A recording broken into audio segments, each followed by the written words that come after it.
Good day, all pet matters. Today we're going to brush, clean the tear stain of our dog and clean also the ears. Okay, so let's get started. We're going to use this kind of comb and this one for cleaning the tear stain, and this one for cleaning the ears, and we're going to use also these cotton buds. Okay, we use cotton buds for dogs, so we have to comb first the dog. Okay, so this dog is used to be groomed regularly,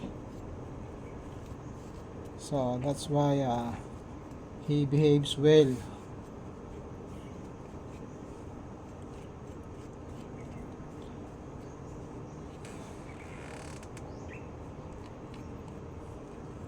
So it's good we learn how to groom our dog,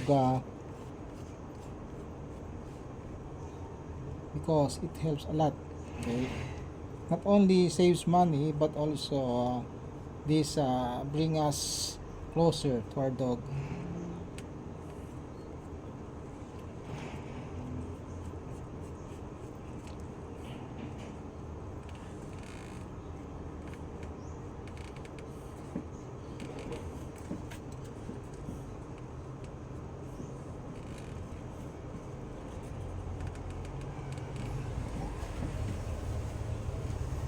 I groomed this dog before Christmas.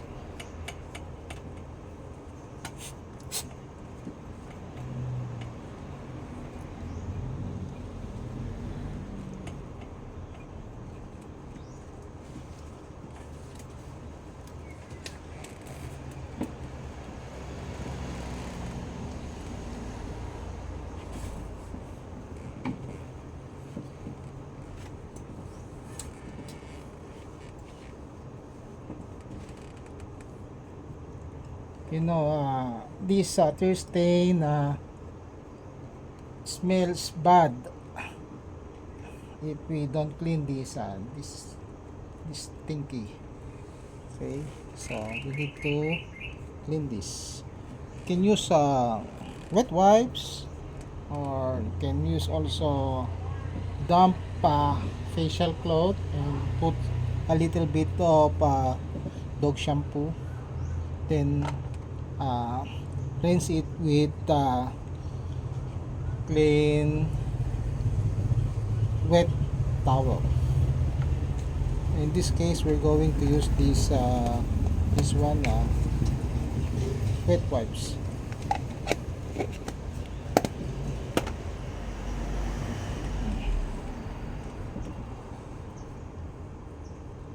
This is gentle for dogs.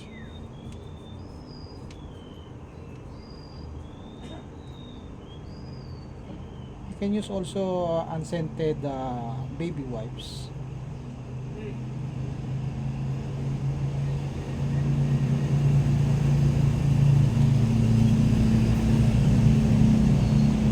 It's good.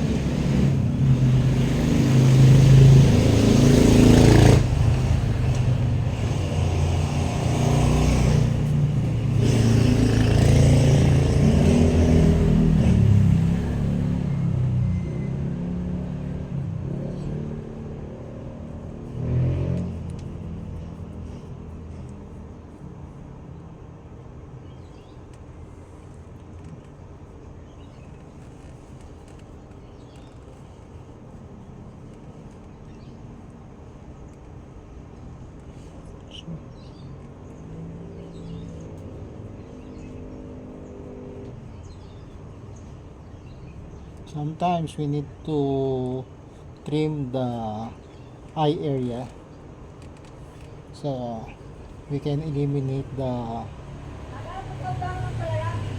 stains in the coat of our dog. So I think we need another one.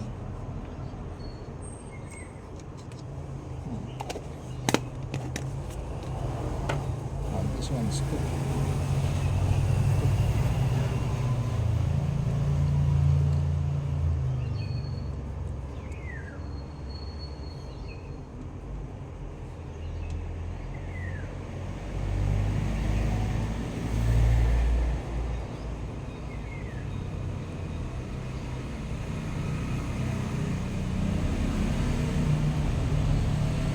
So good.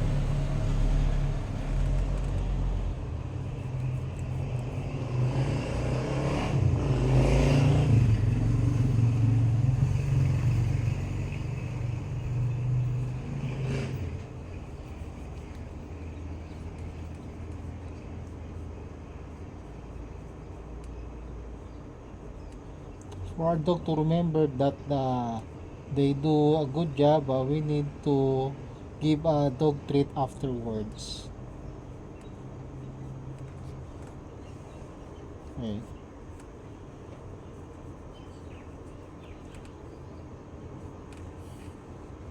Good boy. Good boy, huh?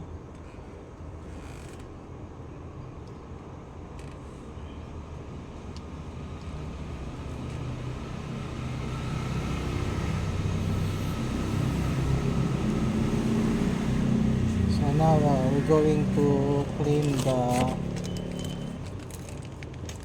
ears.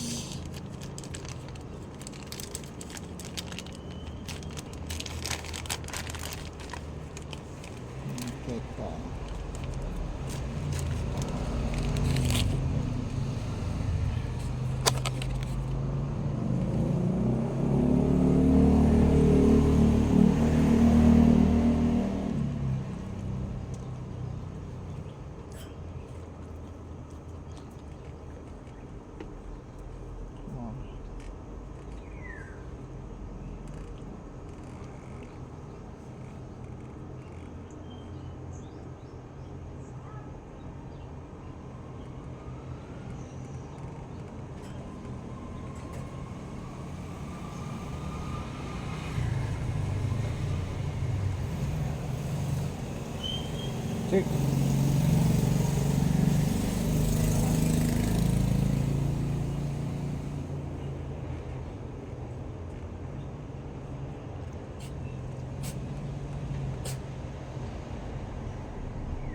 Shh. Good boy, good boy.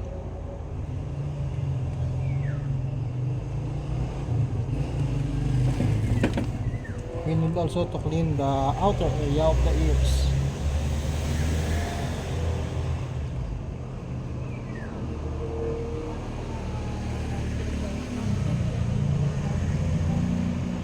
If the coat of the ears is too long already, we need to pluck it out.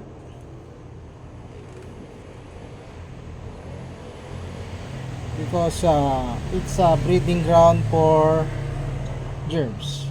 Okay, and also the dirt will stay in the coat, in the ears area, inside the ears. Last one. Alright, this.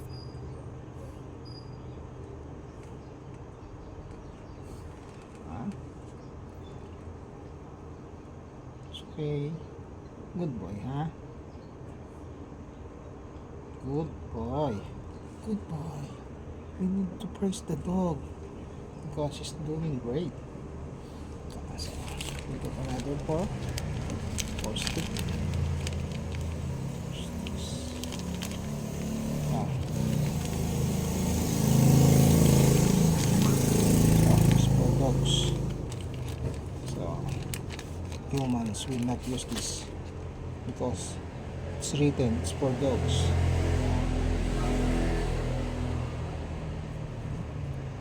No.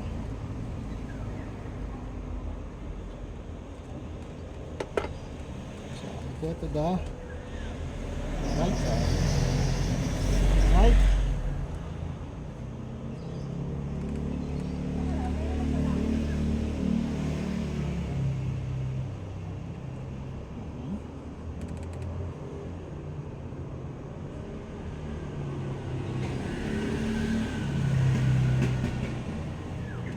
So dirty. Come here. Come here, come here. Good boy. Good boy. It's okay. Okay. This is also a good opportunity for us to check the ears if there are ticks, fleas. Also if there are matted dog coat in the ears, so we can this one's dirty, that one's dirty.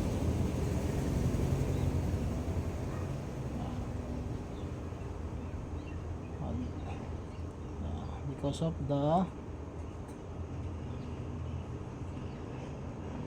coat, so the dirt is trapped in the coat. That's why we need to pluck it out. So this one is due for ear plucking. Okay, so we clean the outside surface.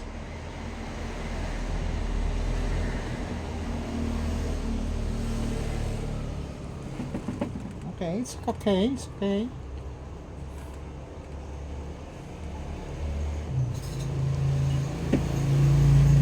Because you're a good boy, you have a treat. Okay. It's almost finished. We need to buy again. Okay, we need to buy again. You like this one? Yeah.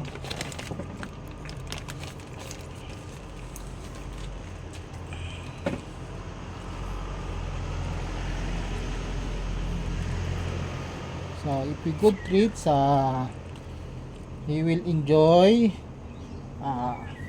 the grooming experience, because after that he knows that he will receive a treats.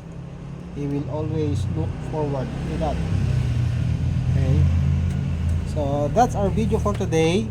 Thank you very much for watching, and I'll see you again on our next video. Bye bye.